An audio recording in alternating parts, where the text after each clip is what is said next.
산바이노 여러분과 함께 몽골 이야기를 해보는 시간, 여행은 몽골 이영산입니다.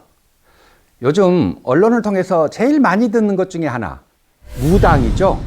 무당 이야기.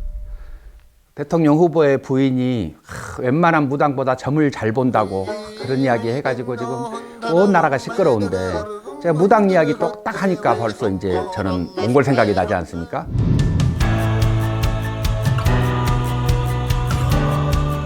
저는 개인적으로 그 여인이 무당을 좋아하고 그런 거 많이 믿고 저는 괜찮다고 생각을 합니다.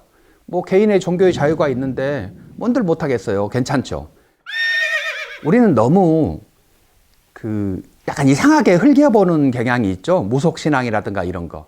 이제 문명이 한없이 발달을 하고 인간의 이성이 높아져 가지고 이제 하늘 아래 우리처럼 귀한 존재가 없고 이렇게 인간 중심으로 생각을 하니까 저 무속이라든가 이런 게 아주 구태의연한 뭔 것처럼 느껴지는데, 또 뭐 사이비 뭐 이런 말들 나오는데, 사실은 그 사이비 종교라고 하는 것도 일제가 만들어 놓은 개념이잖아요.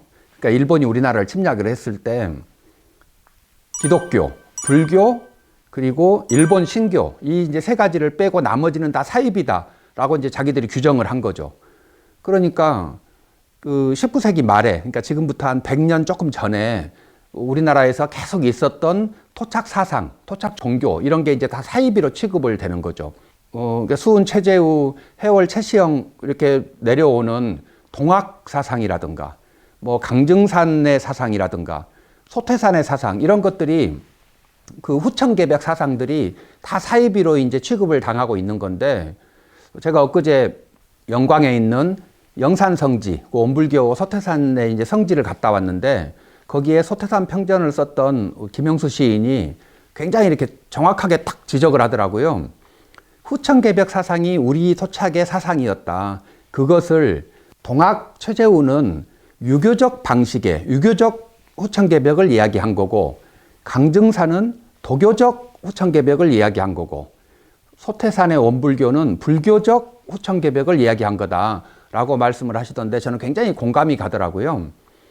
그런 토착 사상이 있었는데 이걸 이제 일제가 막 이렇게 무너뜨리고 하면서 우리에게도 그런 좀 정신이 남아있지 않는가 생각을 해봅니다. 뭐 예를 들어서 중국만 하더라도 불교가 들어오기 전에 중국은 이 무속신앙이 도교로 발전을 하지 않습니까? 그래서 장춘진이라는 사람, 뭐 이런 사람들을 통해서 그 도교로 완성을 해가지고 전진교라는 이름으로 이 이제 세상의 종교로서 인정을 받는 그 도사들의 세계가 있었던 것이죠. 그 장춘진이라는 사람은 나중에 칭기스칸을 만나가지고 불로장생 이야기를 했다는 일화로 유명한 사람이죠. 무속신앙 하면 정점에는 칭기스칸이 있죠.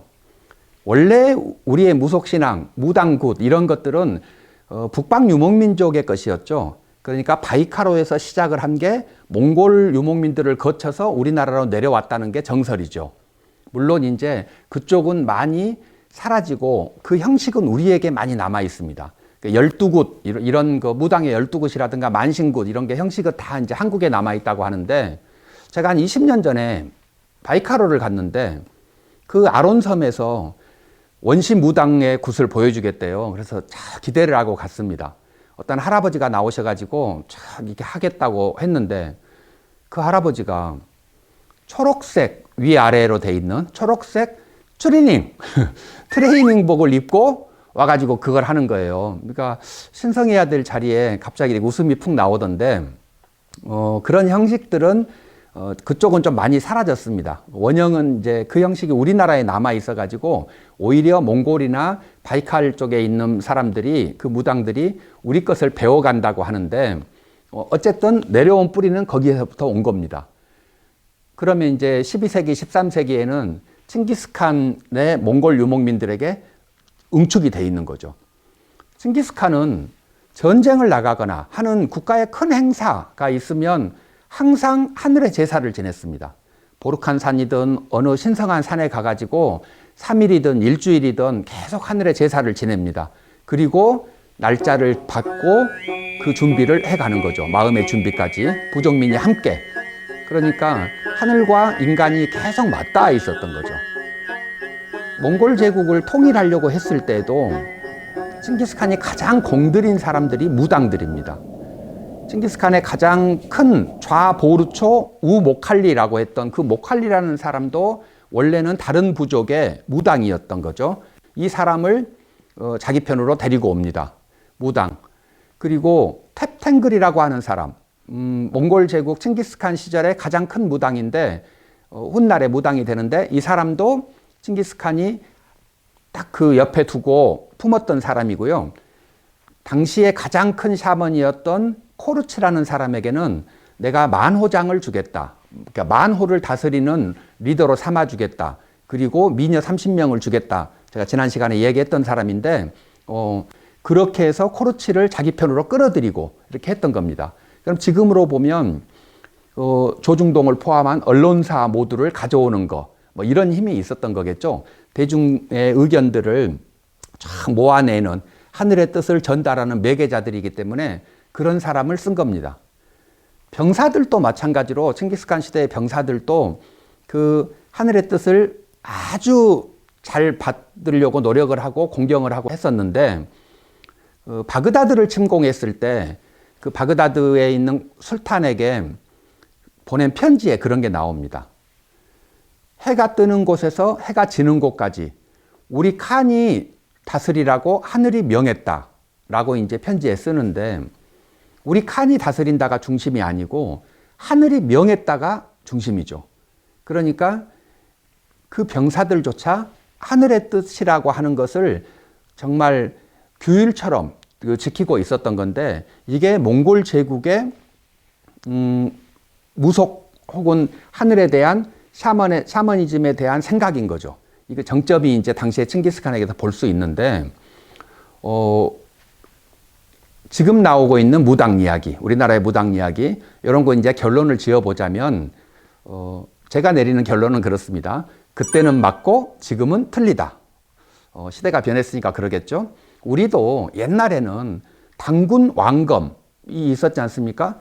당군은 몽골말의 하늘을 뜻하는 탱그리의 음역이라 그럽니다. 이거는 학자들이 다 동의하고 있는 말인데요. 그러니까 당군은 제사장이고 왕검은 이제 정치적 리더인데 요게 함께 있다가 분화됩니다. 오래전 이야기죠. 신라만 하더라도 거서관이라든가 이사금이 다스리다가 차차웅이 다스리던 시절이 있었죠. 차차웅은 무당이란 뜻입니다. 그러니까 무당이 정치적 리더이던 시절이 있었어요. 옛날에 그랬던 겁니다. 다시 한번 결론을 내리자면 그때는 맞고 지금은 틀리다는 겁니다. 이제 그 무당 사건이 있고 나니까 젊은 당대표가 또 그런 그 메시지를 냈었죠. 여러분들도 다 그런 기복신앙이 있지 않느냐. 아침마다 그 신문 펼쳐가지고 오늘의 운세 보고 그러지 않느냐라고 말을 하던데 그거 당연히 맞죠. 우리 개인들에게는 다 그런 것이 조금씩이라도 남아있죠. 뭐 지나가다가 뭐 아침에 장례차를 보면 재수가 좋다라든가 뭐 재수가 없다라든가 이런 생각들을 다 가지고 있긴 합니다. 그런데 그것은 개인적인 사적인 영역에 있을 때는 그럴 수 있는 건데 이게 이제 공적인 데까지 와가지고 지금에 있는 민주공화국의 시대에 정치 지도자가 되겠다는 사람이 그래도 되는 것인지는 전혀 다른 문제인 거죠. 옳고 그름의 문제가 아니고 생각과 인식의 차이라고 볼 수가 있는 건데요. 역시 그때는 맞고 지금은 틀리다라고 생각을 합니다. 제가 몽골의 무속신앙 이야기를 한 김에 제가 다음 시간에 다시 금기에 대한 이야기를 가지고 돌아오겠습니다. 고맙습니다.